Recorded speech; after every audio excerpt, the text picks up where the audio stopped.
Hello, you're watching the Black Comics Universe. I'm Imani Latif, the creator of Peep Game Comics. Black Comics Universe is presented by Peep Game Comics exclusively here on The Experience. Please help us out by hitting share and giving us a like and follow. Then make sure to tune in for our original programming 7 days a week. The Black Comics Universe streams every Tuesday at 6 p.m. Eastern Time on all DSPs. That's Facebook, YouTube, Twitch, and Twitter. And today I am joined by Mr. Lonzo Star of the creative mind behind Concrete Comics. Yo. What's going on, man? What's up, man? And the home of the Acolyte. And as always, I always like to start with a little intro. Could you tell us a little bit about yourself and about your company and about your books? So my name is Lonzo Star. I'm the CEO and founder of Concrete Comics. Also, I'm the creative director, and I am the writer and creator of The Legend of Acolyte. I got the books right here. If y'all ain't see that before, The Legend of Acolyte is basically Superman meets Dragon Ball Z meets Luke Cage. You know what I mean? Mixed with a little bit of Valerian and Star Wars up in there. So. I mean, if you're into sci-fi, Superman, Dragon Ball, good fighting, good story, you'll love that story. Okay, cool. And that's not the only title you have. You have about I think it's 4 titles. So we got Acolyte, we got Absolver, we got Odina, we got Andy Starboy, The Watchmen, Decimation Earth right now, and we got 2 new ones dropping next month. So how long have you been publishing? We turned 2 years old in February. Now in indie time, you're probably publishing at like a breakneck speed right now. It's like that's more than 2 books a year almost, right? Yeah. Well, we're set up kind of how Todd McFarlane and Image Comics is. So we're all independent creators underneath one umbrella. So we kind of work together in a coordinated strategy. You know what I'm saying? So it it helps us to move and bounce off of each other's schedule to keep our fans getting continuous material. Okay, I see. So how many other creators are involved? You got me, you got Anaji Rouse, you got Jamil Lessie, you got Lyle Ringgold, David Rucker, you got Daniel D. Calvo, we got Jason Primos. So it's a lot of us coming up, and there's a couple people that are in the process of possibly joining. So yeah. And it's all out of the same area? Or you guys all met online? We all met on this wonderful place called Facebook, man. I met Jamil first. We were in a similar group. He was starting off at the same time with his Absolver title, and then he introduced me to Anaji, and then that was kind of the 3 that we kind of started with. And then after we started putting out our books, a lot of people started reaching out to us to be published. So that's just how I met Daniel D. Calvo and Lyle Ringgold and Dave Rucker, people like that. So it kind of all started like a big domino effect, once we started putting stuff out in a professional manner, people wanted that look, so. No, that's awesome, because that's something you don't see very often, only because everybody, a lot of indies is you see like you've been in this long enough to see like how these things go in cycles. So like the conversation of, why don't we all get together and do X, Y, and Z? It pops up every 2 to 3 years. You know what I'm saying? That conversation and all these like different Facebook groups and stuff like that. Yeah. But rarely do people actually, make it happen. Come together. And what obstacles did you have to overcome to make the whole concept work? So I think that's what really brings us together. We all come from a place of getting rejected knowledge, so we decided to do it ourselves. Me in particular, I started writing this comic book after I had first seen my first indie comic that I didn't even know existed. And I mean, it was kind of my bridge into understanding that there was comics outside of the big two or the, Boom Studios and people like that. So my first time seeing an indie comic is what blew my mind and inspired me to fall back into my dreams as a child to write my own stories. So that's kind of how I dove into it. But when I was searching for information on how to do it, I was getting a lot of cold shoulders. A lot of people weren't really looking to help or willing to help. I'm saying a few people did reach out and give me some good guidance, but for the most part, it was really just me having to watch other people out there and mimic what they were doing and then create it in my own style. And I think that's what really connects the whole Concrete universes. We all come from similar upbringings in the comic book world. Now, would you consider yourself to be self-taught in that self-taught in comics? As far as what, like as far as producing a comic? Yeah, as far as producing it, writing it, well, the whole night. Do you feel like you've would you consider yourself to be, self-taught? And I only say that because, like, for instance, that's my experience to a large degree with anything with art has been self-taught. Like I'm a graphic designer. I'm mostly self-taught in that. I've always been a comic book fan, but most of what I've learned as far as the industry, as far as producing comics, has been sort of self-taught. Do you feel like it's, like your learning curve has been similar? Yeah, I tell people, I'm learning every day, new writing techniques that I learn a lot more from when I read comics now. I'm kind of studying more so than just looking for entertainment aspect of it. But when I first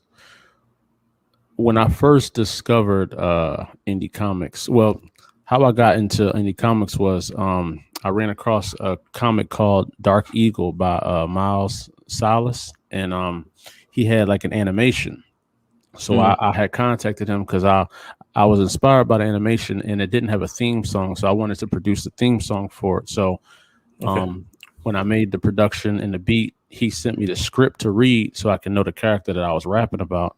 And that was the first time I seen a comic script. And that's when I realized how similar a comic script was to writing a song as far as the structure of a song in a comic book goes. So that was like the fire that matched that like sparked that made me want to write comics. So the structure wasn't hard. What I learned is how to tell a compelling story was what I needed to know, because I can tell anything about just a guy punching a guy in the face, but how do I make people care about the character? That's what I really need to learn, and that's what I'm still learning as I write, but that was kind of the main focus, is really understanding how to make people fall in love with this character and not just think it's something cool to look at. Okay, I like that. So when we're talking about Acolyte, what is it about that character that you want people to take home? Like, what is it about that character you want people to care about? Well, he's the embodiment of me first and foremost. I kind of made him after me because when I was younger, I used to be a good cartoonist when I was younger. I could draw like really good cartoons, style like art. But every time I would draw Superman or Wolverine or anything like that, I always made them look like me. Like they were always black, or any character I drew, they were always going to be black or look like me. So when I made him, I was like, man, I might as well start with myself and do what I would do if I was a superhero. So basically, that's what Acolyte is. He is me if I was a superhero, and I love the stars. I love cosmic adventures. I love Superman. I love Dragon Ball. I love all that stuff. I love Star Wars. So I try to throw all of that in there with inspirations of my upbringings, with having a strong father figure in my life, my mom and dad, having a strong brother. I got him in the comic book as a villain. You know what I'm saying? So I kind of just took every piece of my life and turned it into my comic book. And so my friends from back home and people that really know me, when they read the comic, they're like, yo, he would really say that, or that looks like your brother and that's what he would do, or you know what I mean? So this is why this title is really important to me, because it's like it's really an aspect of my life. And when I realized with the other characters that I'm writing and bringing out, they all share a piece of me that I wanted to explore in the adventure world. You know what I'm saying? So Yeah. Now, like on that, so we were talking about earlier before we came on. We were in the green room, quote unquote. We were talking about how you're talking about the indie community, the Black indie community. Yeah. Where do you see yourself in the Black community? Do you see yourself as a vet? Do you see yourself as sort of like you still a rookie? You see, like, where do you place yourself in the scheme of things? See, or does none of that matter? I don't really look at it like that, because there's people that are veterans that have been working on one book maybe for like 10 years.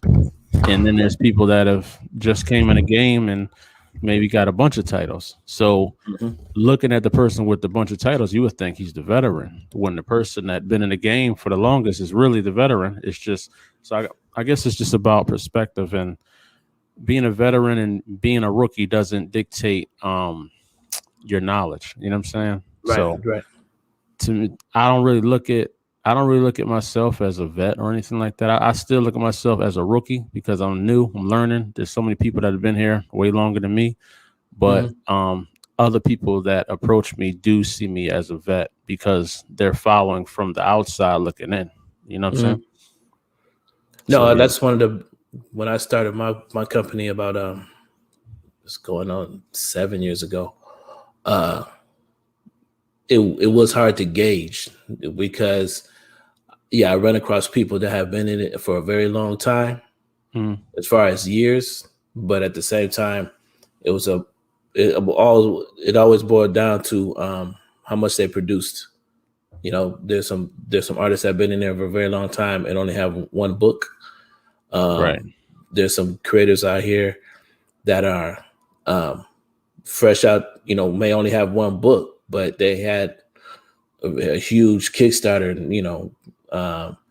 for that title, and there's still buzz around some of the work they created. So it is hard to gauge where do you see the overall scene is at right now. We were talking about how the scene has grown since Black Panther and milestones like that. Where do you see the indie community now compared to when you started 2 years ago? 2 years ago, not that there wasn't this much produced work out. I say that. I say, like, during that course of time, I think everybody was really honing their craft and understanding how to produce it, because people were producing, but they didn't know. A lot of people still didn't know about self-publishing, so they were looking for publishers and looking on how to do it. And so I think that's what was holding a lot of people back. When they realized that they could just do it themselves and put it out, I think that's why the surge had blew up the way it is. And with platforms like Peep Game Comics, that makes it very possible for somebody that's just independent, that doesn't have the publishing resources to get their name out there through a company such as yours. So right. I think that's dope. I think we were in the Renaissance period at that time. I think right now we're still in a renaissance of Black indie comics, but I think we're right before the saturation period. And before, the big companies come in and snatch us up, because right now that's what they're doing already. They're snatching up, all the top dogs, the people that are making a lot of noise on Kickstarters and stuff like that. So pretty soon, I believe it's going to be so much that the people that were grinding the hardest in the beginning are the ones that's going to be really standing kind of tall, and everybody else is going to be kind of climbing to get there. So I think that's the period we're in now. So for anybody that's listening, that's a creator right now, you got to go hard, man, because everybody's going hard, and soon you're going to be looking up at the people that were grinding like crazy. You know what I mean? Yep.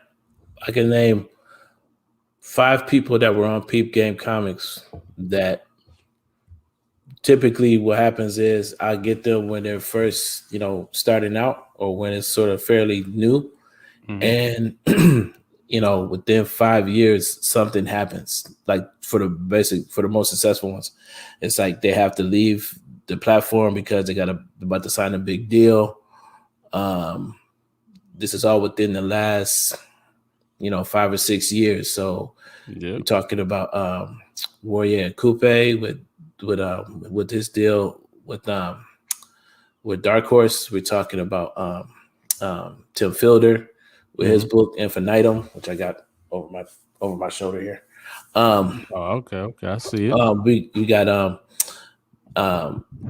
there's so many creators that I got the chance to meet personally as independents who are now we're able to level up based off of the work ethic and the time they put in over the last 6 to 7 years. And so we're starting to see Greg made an announcement. Greg Elise made an announcement a few days ago. We had so many other independent creators that are leveling up. They still consider themselves to be independent, but you got people optioning, their creative work, for film and stuff like that. So you're definitely right. It's definitely, there's definitely going to be a change happening pretty soon. Like, I'm just seeing, it's interesting to see like so many independent creators getting sort of like pushed out of the indie community. And then sort of now you got, these really, young, upstarts like yourself and others that are, they're looking to make a name for themselves and, sort of fill that community back up. Yeah, man. That's the good thing about the community, and it's the bad thing about the community is that you got to work hard because your fans aren't gonna. It's not like we're Marvel and DC that got 100 years literally in the game where they got books where people can go back 50 years and read a whole arc of like 50 books, and then they can keep working and grinding. A lot of us don't have that much material to keep somebody around for that long. So it's good that we have a strong indie community, and that's why quality got to be at an all-time high because we all share the algorithm. We're all one marketplace, and that's how we got to kind of look at it. Not really look at it as competition because we all got different stories, different characters, man. It's really no competition. It's just finding your niche and finding the people that love and need what you make, and just focus on that, man. A lot of people focus too much on trying to impress the other creators or trying to outdo this creator, that creator, man. Just do your work. And I think that's what helps us out a lot at Concrete. We really just talk to ourselves within the camp and just we all love each other's projects. Like we really enjoy each other's work. So we're like brothers in the company that really talk and hang out and collaborate on pictures and joke about each other's characters. Like that's what we do. So we're like our own support system when it comes to, creators accepting ourselves. So if somebody in my camp likes what I'm making or doesn't like what I'm making, I'm gonna trust what they're saying. And, it kind of gives you that shielding that you need to put something out into the world. Cause it's scary to put out a project into the world and have people gauge it, like literally have people gauge the way you write, the way you tell stories and tell you what they like, what they don't like. It takes a thick-skinned person to be able to handle that. And I think me coming from music industry is what gives me the thick skin to not really care about stuff like that. But okay, I can see how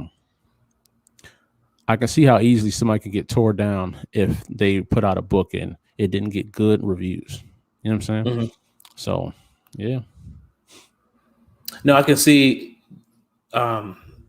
I can see the correlations between like the level of production that you put out, the correlations between the comics and the music industry.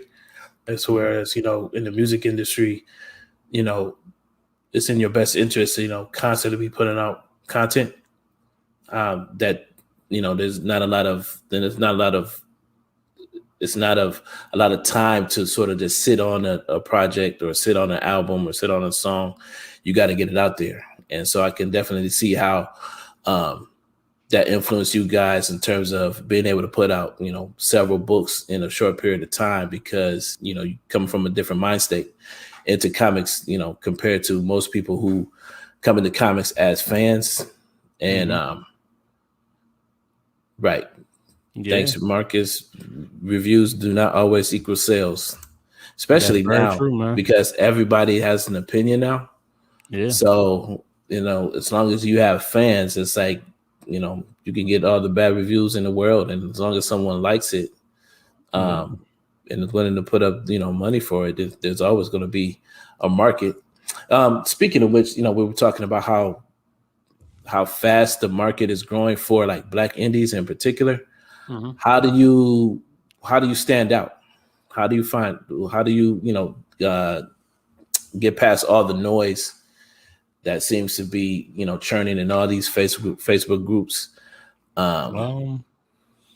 To be honest, the simple terms, just focus on the people that focus on you. You know what I'm saying? But I don't really do much to stand out. I just be myself, and we promote ourselves. Like every character you see coming out of Concrete, and the creator behind it, their personality is in that. So people are just going to naturally relate to what they can see themselves doing or writing or saying. So that's basically what we do, man. Just being ourselves. Like really not. I really don't focus on, let me put this picture out. I think a lot of people will like it. I put it out because I like it. You know what I'm saying? I think it looked dope. so I just put it out and I hope people receive it the same way that I do. But if they don't, I'm going to put out another one and another one. I'm not going to stop because there's a lot of people out there that want our stuff. Like our on IG this same time last year, we were at 2,000 followers. Now on IG, we're at 13,000. And that's just IG. That's no paid marketing, no paid anything. It's just let's just being ourselves, just doing lives and just talking and building a relationship with every fan that likes our post or comments or buys our book. Like we create that personal relationship with our fans. So if this was the rap game, we would kind of have one of those, like Concrete almost has like a cult following of like, it's like our own section of people that just rock with us. Kind of like Concrete has an aura that's more, it's less of a company, but more like a movement. So I think that's why, a lot of people like wearing our Concrete shirts and coming to our events with our shirts on. It's like you feel a part of Concrete when you represent us. You know what I mean? So I think that's what helps us and what helps us stand out. So now, have y'all done cons and events of that nature yet? So I just did a book signing at Black Star Collectibles last month. That was really dope. Really dope. We did our first book sign we did was at Amalgam Comics in Philly. Yeah. And we've done several cons. We're all in different places. So I'm in the Philly, New Jersey area. Jamil's up here and Daniel's up here. Then Lyle is in Chicago, so he does stuff there. Anaji's in Atlanta. He does stuff there. Dave is in North Carolina. Jason's in California. So between all of us, you see Concrete in all these various places. You know what I'm saying? So being like, quote unquote, the Wu-Tang of comics, we get to be seen everywhere. So it kind of helps us out a lot. You know what I mean? Yeah, I'm sure it was unintentional, but I don't think it's no mistake that you've been able to build an audience with all the creators, behind your company are pretty much in all the key areas or key communities as far as Black comics are concerned. Atlanta, the Jersey, Philly area. That's a huge deal. Jersey and Philly, Philly especially as far as Black comics. Chicago, it's like you basically are. You have your feet in your hands in pretty much every major Black community in the States right now.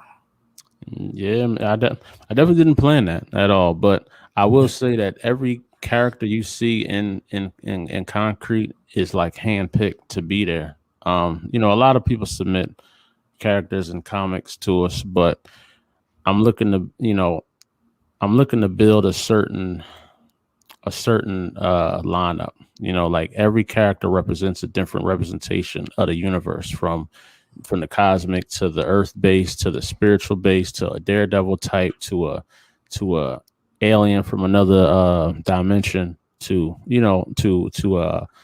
people that time travel. So like when you come to Concrete Comics as a fan and you don't know us, you can find something that you like. And you pick up something and then you be like, yo, this is kind of dope. I wonder what this one is. I'm not really into the spiritual type, but I'm gonna try it because I like this book. And then they try it like, yo, that joint's kind of dope too. You know what I'm saying? So it kind of helps just, spreading it out, man. I didn't want a whole bunch of the same. I wanted everybody to be unique. And plus that helps us stay out of each other's way. We're all holding down our own section. You know what I'm saying? No, that makes sense. That makes a lot of sense. I've been talking to, Danny Quick and Morgan Iverson from Fourth Wall, and they're pretty much in the same boat as you guys. It feels like right there on the verge of, about to have a real breakout moment. You know what I mean? And I can see you guys. You're at this point where it's time to scale your business. Grow. Like you're talking about, you had about 13-some thousand followers on Instagram, and now you're looking at where does the next 13,000 come from? How do you what plans do you have to raise the bar, so to speak? How do you plan on, getting to that next level? Well, I can't say much, but we got a couple emails sitting in the email inbox that could be life-changing. So, some big things are definitely coming. We got a lot of blue checks on IG checking in with us. I'll just say that. I like the way you said that. There's a lot of blue checks. A lot of verified names. Whole lot of verified names have been building personal relationships with us. So that's a good sign of we're getting the right attention. I'm actually producing some work for some blue checks. Like a couple people have asked me to help them produce a comic. That's really what we're getting into now, is not just producing our own. We're actually helping other people produce theirs as well. So we're kind of turning this into a whole 360 business. And, that's just the route we're going. But, it's way more than comics for us, because, Concrete has a music label as well, Concrete Music. So okay. And then we're branching into animation as well and live action. So it's going to be a full scale production company, not just comics. So yeah, man.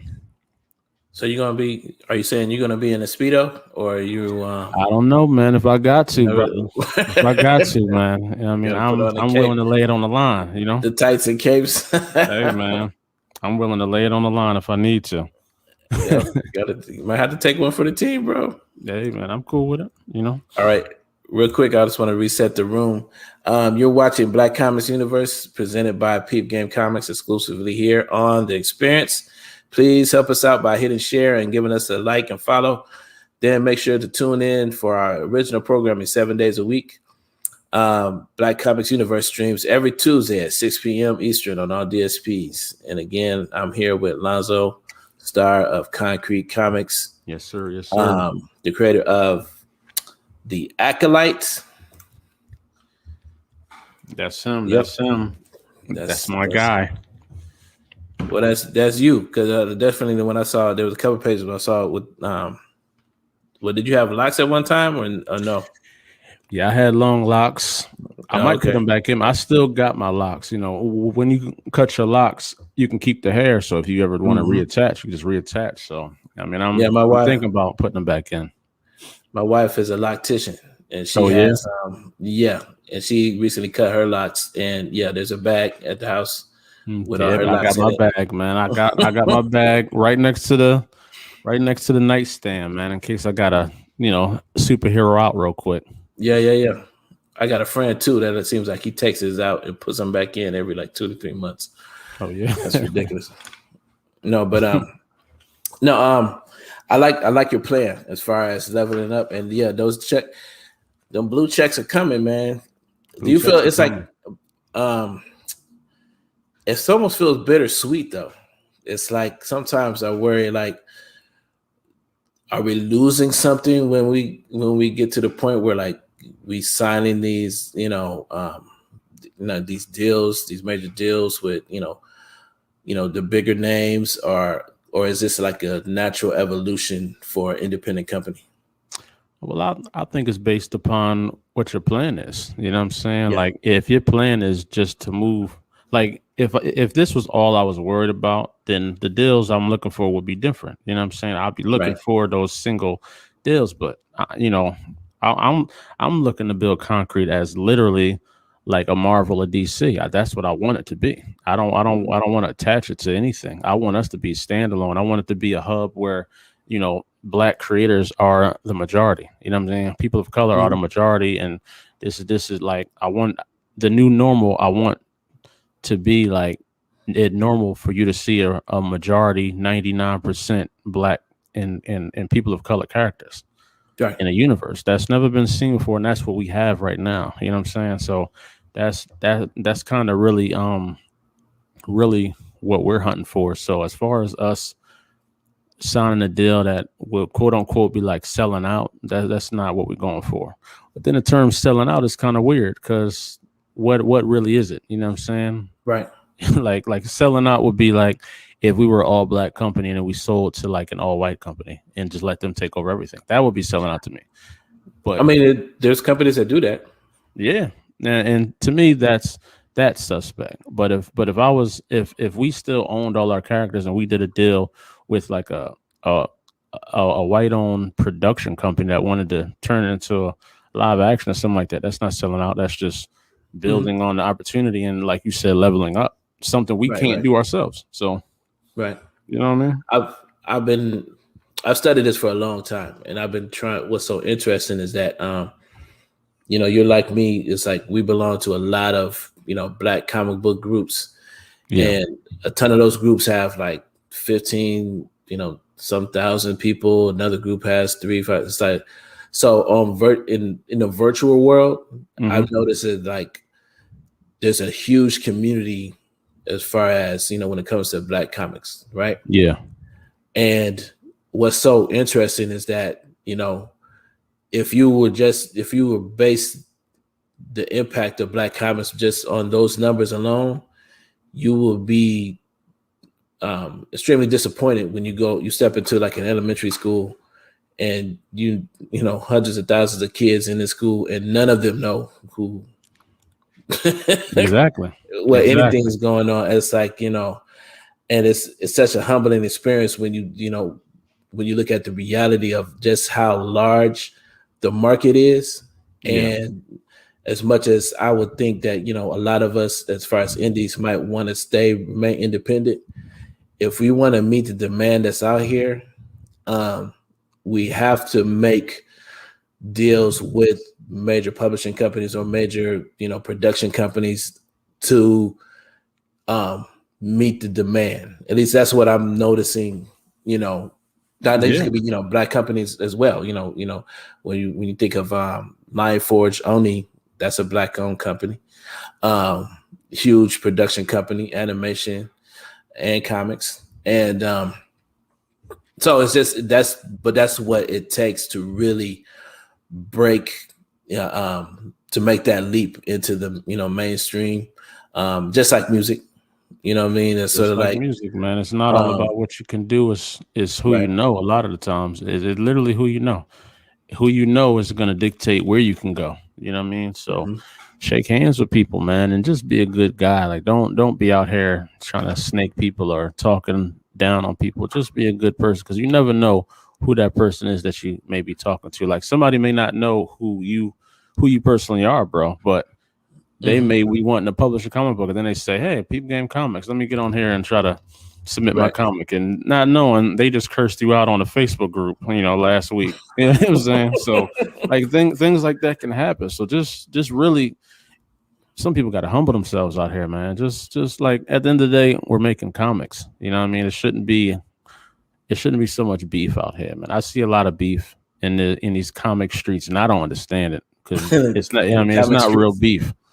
It's not real beef, man. It gets intense.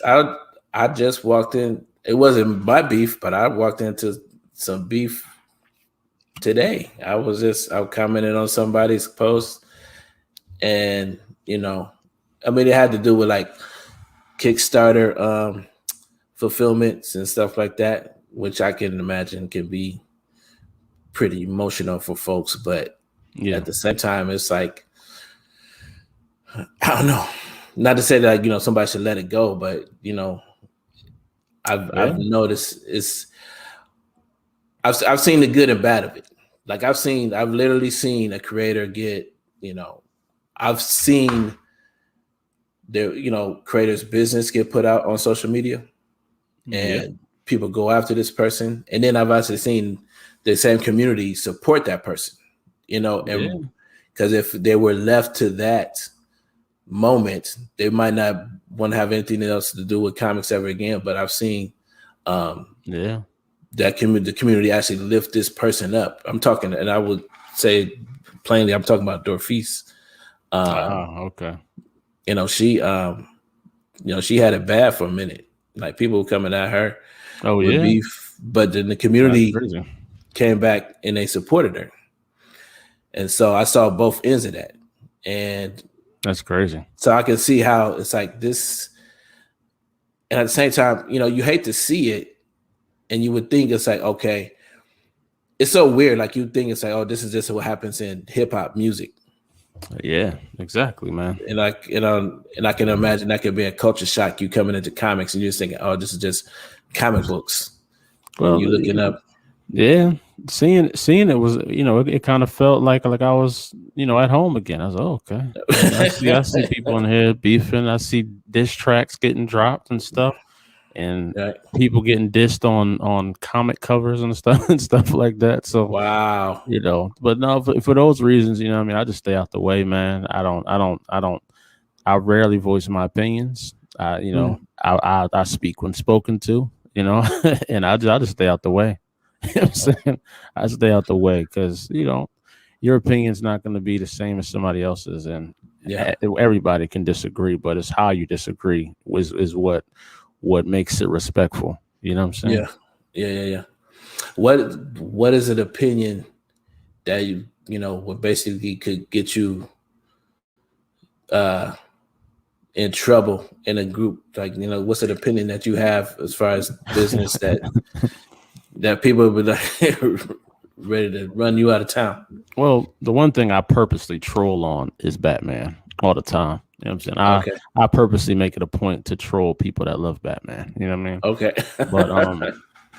But it's all fun and games. I've never really had nobody, try to approach me and nothing like that. I don't think that'd be a smart idea either, But I've opinions. Well, the one I saw a lot of people getting into was the whole political thing and the agendas that people want to put into everything. Like for instance, if they see one gay character, people lose their mind and start wilding. Oh my God, they're doing this for appropriation, whatever. Nah, man, just create, bro. If you want to make a gay character, make a gay character. Like it's fine. If some people want that. So, and if you want to make a hero black or white, whatever, just do what you do, man. Don't care about what people say. When you start caring about what people are thinking about something you created from your imagination, you've already lost. I made this up. This is a made up thing. If somebody can rile me up about this, then I don't need to be doing this at all. It's something to that. So it has so many similarities to religion. And you know what I mean? It's sort of like as far as yes, it's called the Acolyte, right? With the cross. Acolyte. Yeah. It's like and I think that's where like I think that's the reason why so many people get caught up in some of these, debates and stuff like that, because, when you coming at Batman, you coming at their Jesus. Exactly, dog. And I love doing it. I love it. What is it about Batman that gets you so I like upset? Batman. I hate the ridiculousness that people put behind him. Like, of course, yes, he beat Superman and those guys, but he didn't go to Superman and was like, yo, I'm trying to box, man. Like, what I Right. mean, what's up? He did things meticulously, which is beating him, yes, but let's be realistically about this. If Superman wanted to just stand on top of a roof and just laser beam Bruce Wayne while he was drinking a cappuccino, he could do that easily. If Wonder Woman woke up and said, "Yo, I'm gonna just slap this ball, man," when I see him, if she wanted to do that, she would do it. If Flash woke up with just the idea, like, "Yo, I'm just gonna punch him as fast as I can," as soon as I see him, he'd be done. It's nothing he can do. He can't swing on Wonder Woman and think that's gonna do something. You know what I'm saying?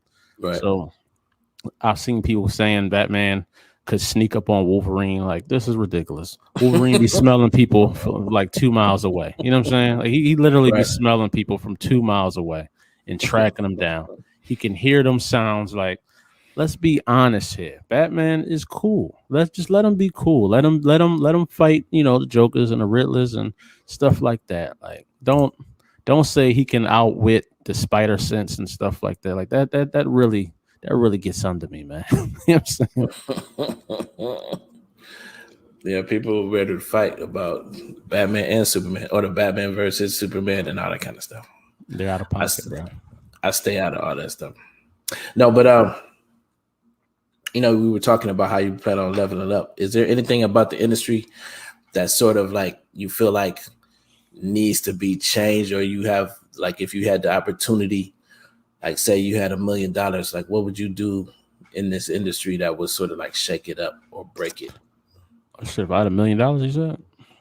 Man, $1 million. $1 million isn't a lot, but it's a lot at the same time.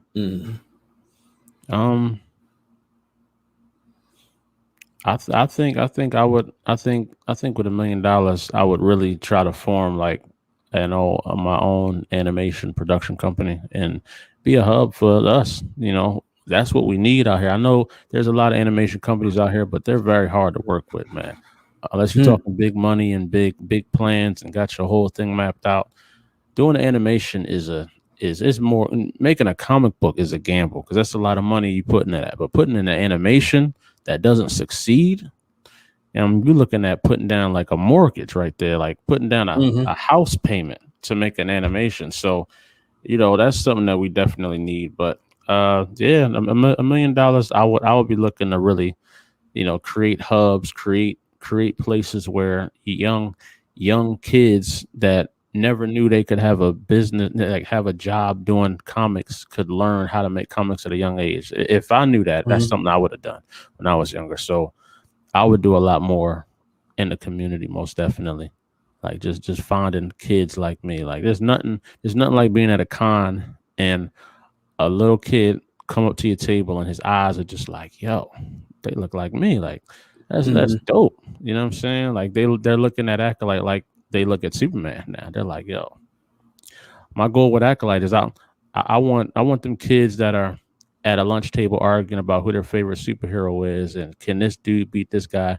I want Acolyte to be that for young black kids that are like, man, Superman ain't got nothing on Acolyte. You know what I'm saying? He ain't got nothing on Absolver. She ain't got nothing on Odina. I mean, I want our heroes to be lunch table conversation. You know what I mean? No, like that's definitely always been a dream of mine, and I know the distance between that, and I know it's a lot of time. It takes a lot of time to get there, but I'm willing. But I'm sure, as I'm sure you are too. It's like I'm willing to put in the work to get there. But it's so funny. Like my first experience, it might have been my first Black comic book convention. It was in Atlanta. I was at the Onyx Con, and I had this table set up. I was right next to the entrance, which is a rookie move. I never want to be next to the entrance again ever. Yeah, everybody just walking right past you, right? Dog. it was like first the dad and his son was at the table, and the dad was encouraging him, go ahead, ask him what you want. Ask, go ahead. And I was like, oh, this is gonna be good. And I'm ready to, pitch and all this kind of stuff. This little man said, do you guys have Miles Morales? And I was like, it is. No, I do not have Miles Morales. But it's like, it was cool. I get it. I like the fact that, okay, yeah, black character, but it's like, dang, it's like, it's when you're talking about an uphill battle, man. But at the same time, I did a show in Columbus one time, and almost like the exact same scenario. A little kid walked up to the table, and he was like, oh, they got, he was excited. He said, what was it? Oh, they got Hot Shot. Like he knew Hot Shot. Yeah. So it was like, I've been at both extremes where it's sort of like you got, so I know it's possible, but when you're talking about, the type, basically you got to know that your work is cut out for you, as far as like, especially reaching out to kids, or even my son, for instance, he doesn't read a ton of comic books, but I remember one time, this is when he was like 18, he was like, oh yeah, Dad, I saw this, you hip to this Trill Robin dude. It's like from Trill League. And I was like, oh yeah, man. It's like, he didn't realize I was doing work with the guy. I was selling his book and stuff like that. But just the fact that eventually, like these names, these characters, do, reach the mainstream and reach, popular culture. It's definitely possible, but it's definitely, it's a matter of putting in a ton of work, man. Oh yeah, man. I think mainly it just comes down to marketing. You know what I mean? Like just getting some commercials, some billboards, getting on, paying your algorithms like crazy. Like that's what Black Sands has mastered. They're masters of marketing, and that's why they're so big that they are. It's not just the content. It's the fact that everywhere you turn, you see them online because they have ads everywhere. So you just being seen, and if your material looks dope, you're gonna get that attention. Just being at a con, like how you were saying, Michael Watson is always at cons, and he makes he does his thing at them cons, so people gonna remember him. Our first con we ever did, we didn't even have books yet. We had posters. I was so nervous, bro, because our table was next to TJ Sterling and Constant Hustle. So I'm looking at TJ. This man, his setup was crazy, man. He had books on books, posters. He had the clean baldy and everything. I said, damn, what are we gonna do here, right? So, but our posters looked so dope. People were coming. They're like, yo, I don't know what y'all got here, but I want this on my wall. And they were we sold out of posters. Like our posters were kind of big. So them things were like about $10 posters, whatever. And then we had our concrete shirts. So everybody at our table, we all had concrete shirts. So when they walk into the con, they see just nothing but concrete over in this section. They're like, what the hell is that? So they walk over and they're like, hold on, man. These dudes kind of lit. You know what I'm saying? These dudes are kind of lit, bro. No. That's Hold on a second, real quick, bro. Real quick.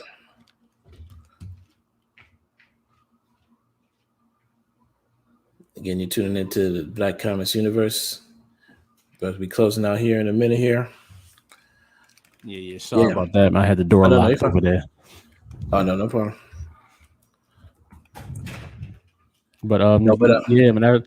As I was saying, man, all we had was posters, and the fact that people supported them was it was a humbling experience, and it was a very motivating experience because we were nervous. Like I'm telling you, I Googled, like before that day, I didn't know who TJ Sterling was, and then on the side of him, Moana was on the other side of him. I was like, God damn! And then I had where is this at? This was at Black Label Con in Philadelphia. So on the wall we were at, it was I don't know if you know who Chris Williams is. He has C Dub Comics, C Dub Arts, I believe. And then the guy that makes the comic Dreadlocks, he was there. We were in between all of them, and we were rookies. Okay. We had nothing, no books. So we're sitting next to all these dudes that's cut from the cloth, man. You know what I'm saying? Yeah. That was intimidating, but I think preparation is what made us succeed at that time. Just being prepared and being unapologetic. You know what I'm saying? No, and also what you learned is, which I've learned as far as cons go, it's like a lot of times people that come to conventions and events like that, they're looking for something. They want to be a part of the experience. So even if it's just a poster or a T-shirt or something like that, as long as it's as long as they can take something home as for to share that they were part of this moment, this event, this experience, you actually can be very successful even if without books, like especially with T-shirts or any type of paraphernalia that sort of commemorates the moment. Yeah. So, posters and T-shirts, it's like, so ironically, you might not have books, but you actually had the right product for that moment, I think. Yeah. June is Pride Month on The Experience, and we're celebrating our friends in the LGBTQ plus community. Join us June 5th and 6th as we kick off our Pride Month celebration with Experience Pride, a 2-day event featuring creators from the community as well as allies and friends. And then stay tuned all month as we continue our celebration of Pride. Only on The Experience, Comics, Culture, and Sales.